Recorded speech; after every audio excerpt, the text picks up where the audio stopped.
Jangan-jangan, jangan-jangan Anda Yudas ya, Lili. Jangan-jangan si Lili ini Yudas dia. Dia sok tahu bilang semua pendeta nipu jemaat demi perpuluhan. Jangan-jangan kamu orang yang tersakiti ya? Kamu orang yang tersakitan dan pernah dikecewakan sama pendeta ya? Terus kamu meninggalkan Tuhan dan kamu visi misinya menyerang semua hamba-hamba Tuhan gitu. Ya.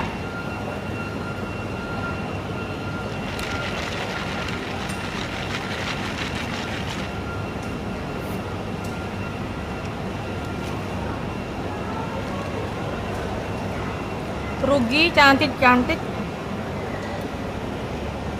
salah pilih jadi pendeta. Gini ya Bapak Ibu ya, Bapak siapa nih ya, aku nggak bisa nyematkan ini ya, Pak Ivan. Pendeta itu bukan sebuah pekerjaan ya, oke Pak Ivan. Saya kasih tahu kepada Anda Pak Ivan dan Saudara Li bahwa pendeta itu bukanlah sebuah pekerjaan ya, tetapi menjadi seorang pendeta adalah panggilan dan tanggung jawab kita kepada Tuhan ya. Oke? Yang menganggap bahwa pendeta itu sebuah pekerjaan ya, terus jadi pendeta, dan di saat jadi pendeta tidak mendapatkan uang, saat itu pendeta tidak mendapatkan perpuluhan, dia jadi Yudas kayak gitu, paham? Tapi kalau kita jadi anak Tuhan, menjadi seorang hamba Tuhan, menjadi seorang pendeta, itu adalah sebuah panggilan di mana kita mau melakukan pekerjaan Tuhan yang luar biasa tanpa melihat agama, tanpa melihat apapun kecuali apa? Memuliakan Tuhan. Oke? Jadi Anda harus bijak-bijak. Pendeta juga manusia. Ya, betul? Pendeta juga manusia. Dan tidak semua pendeta itu memiliki ketulusan hati. Namanya juga manusia, Pak. Jangankan pendeta. Di sono aja lebih mengerikan loh. Ya, Anda nggak tahu atau pura-pura nggak tahu atau pura-pura buta, pura-pura tidak mendengar. Ya. Jangan Anda mengejas pendeta itu perpuluhan terus. Intinya Anda hanya menekan kepada saya itu masalah materi. Sedangkan di sana itu masalah keselamatan dan masa depan loh, Pak.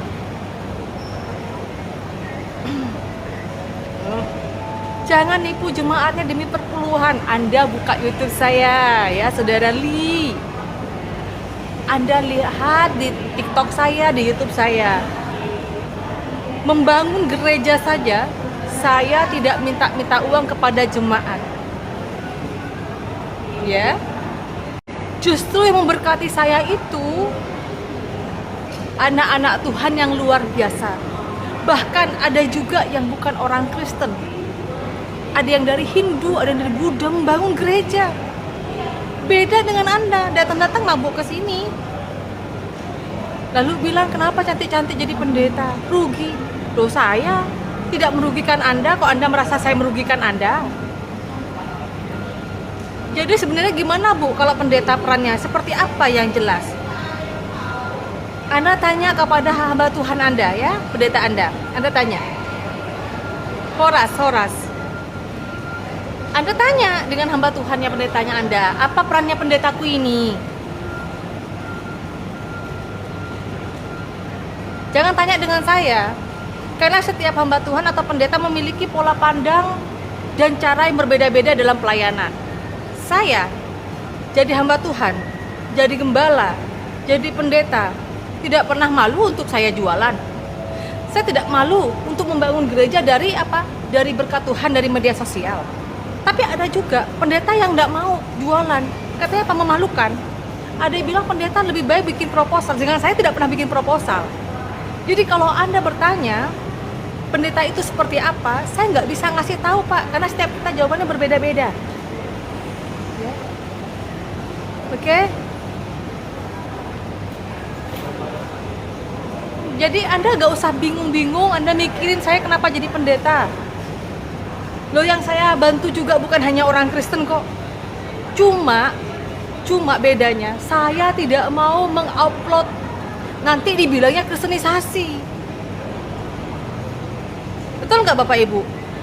Orang Kristen Bapak Ibu, mau Kristen, Protestan maupun Katolik, kalau membantu orang yang bukan anak Tuhan, nanti dibilangnya kristenisasi. Padahal loh, orang yang bukan Kristen itu banyak yang perlu dibantu. Ya, kenapa saya nggak upload? Anda pikir saya yang upload itu kan, yang saya bantu itu kan orang Kristen, orang Katolik, ya, yang saya upload kan? Itu aja ada yang menyalahkan saya kok. Ibu Diana, jangan percaya dengan Ibu Diana. Ibu Diana membantu orang Katolik nanti mau dikristenisasi. Orang Katolik juga Kristen anak Tuhan.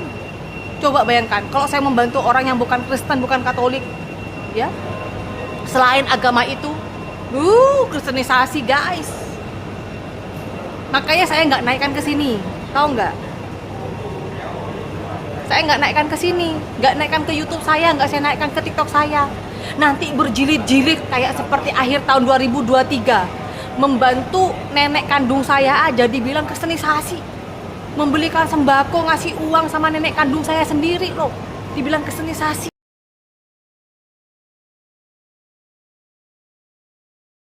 Lalu dibilang apa? Diana Madurese mengkristenisasi neneknya yang tidak tahu apa-apa. Loh, itu nenek saya. Iya Bapak Ibu, saya belajar dari hal kayak gitu, membantu nenek kandung loh dibilang kristenisasi. Gimana kalau saya bantu orang lain?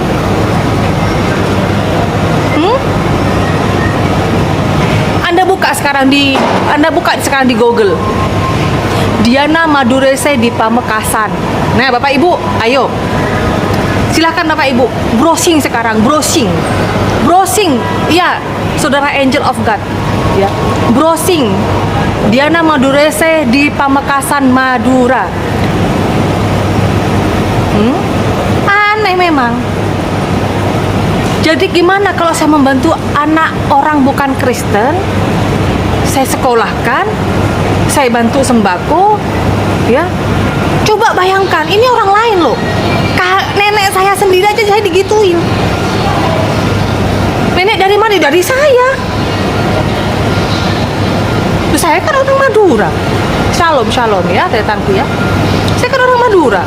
Jadi wajar dong saya membantu keluarga saya. Saya wajar dong membelikan sembako buat nenek saya. Kiki. Nenek yang dipaksa ngaku-ngaku katanya. Anda tuh buka ya.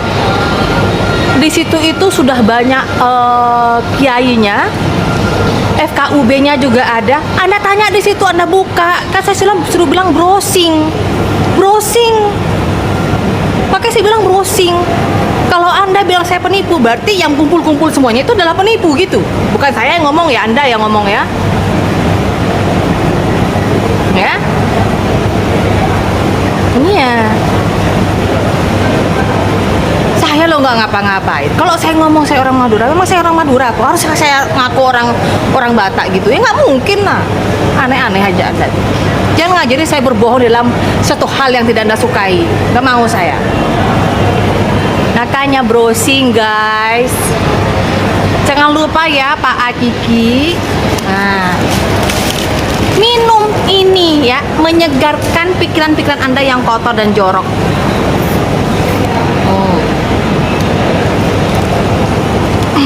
Jadi gak usah ngomong. Dibilang saya menipu jemaat. Iya, dia nama saya menipu jemaat. Bangun gereja aja jemaat tidak pernah saya mintai uang. Shalom dari Sorbaja. Haleluya. Saya loh bangun gereja. Itu Pak Devin itu sudah mengikuti saya kurang lebih 4 tahun. Ya. Sudah mengikuti saya lebih 4 tahun loh. Saya membangun gereja, pastori gereja, sampai karena saya ingin membantu orang banyak, meskipun tanpa pengetahuan Anda ya. Berkat-berkat Tuhan dari Yayasan Kasih Terang Madurese, Yayasan Kasih Terang Madurese bisa membantu semua orang tanpa melihat kalangan agama, suku, ras dan sebagainya. Saya sampai membentuk Yayasan Kasih Terang Madurese yang dari kemandirian, berkat mandiri dari Tuhan Yesus saya salurkan, agar saya tidak memakai baju kependetaan saya. Ya, Saya nggak bisa membantu orang lain memakai baju pendeta disangka kesenisasi. Kalau saya memakai baju yayasan, saya lebih bebas membantu orang lain, tapi saya nggak bisa upload. Ya, nggak bisa upload nanti heboh, dia nama organisasi lah, inilah itulah. Aduh Pak, hari gini 2026 Pak, jangan mabuk agama Pak. Ayo kita lakukan ya yang terbaik dari Tuhanmu, Tuhan yang Anda percaya. Siapa Tuhan yang Anda percaya? Udah lakukan yang terbaik. Kalau saya percaya kepada Tuhan Yesus, saya lakukan apa yang sudah Tuhan Yesus ajarkan kepada saya. Gitu. Jangan Anda menyuruh saya mengikuti Tuhanmu yang tidak saya percaya. Paham nggak? Sampai di sini paham? Jangan Anda memaksa saya mengikuti ajaranmu dan Tuhanmu yang tidak saya percaya. Apa yang saya lakukan saat ini karena saya mengikuti Tuhan Yesus yang saya percaya. Dalam firman-Nya apa, itu yang saya lakukan. Kok dibilang dari tadi saya hidup dari perpuluhan jemaat yang saya tipu-tipu? Mohon maaf. Nggak ada saya kayak begitu, teman-teman. Malah saya menolong jemaat-jemaat Tuhan yang memang perlu ditolong. Membangun gereja nggak suruh jemaat yang suruh. Makanya buka itu VT saya. Sampai jemaat sendiri yang bilang, nggak pernah ibu minta uang dengan saya untuk bangun gereja. Nggak pernah ibu Diana nyuruh kami itu sumbangan. Yang sakit bahkan saya bawa ke berobat. Nah, Anda apa? Kalau Anda apa? Maunya membunuh karakter saya gitu. Membunuh karakter saya biar saya terlihat jelek gitu. Udah Pak, ya Pak Alif, nanti di belakang tuh denger ya, biarin aja, di sini banyak, biarkan aja. Hidup adalah Kristus, mati adalah keuntungan, ya. Kalau saya sampai di sini digeruduk ataupun saya diapa-apain di sini, saya nggak takut, nggak takut saya. Oh, banyak kok di sini.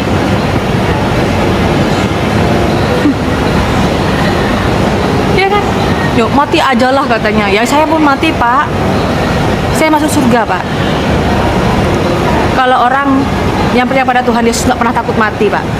Hidup adalah Kristus, mati adalah keuntungan ya. Orang aneh.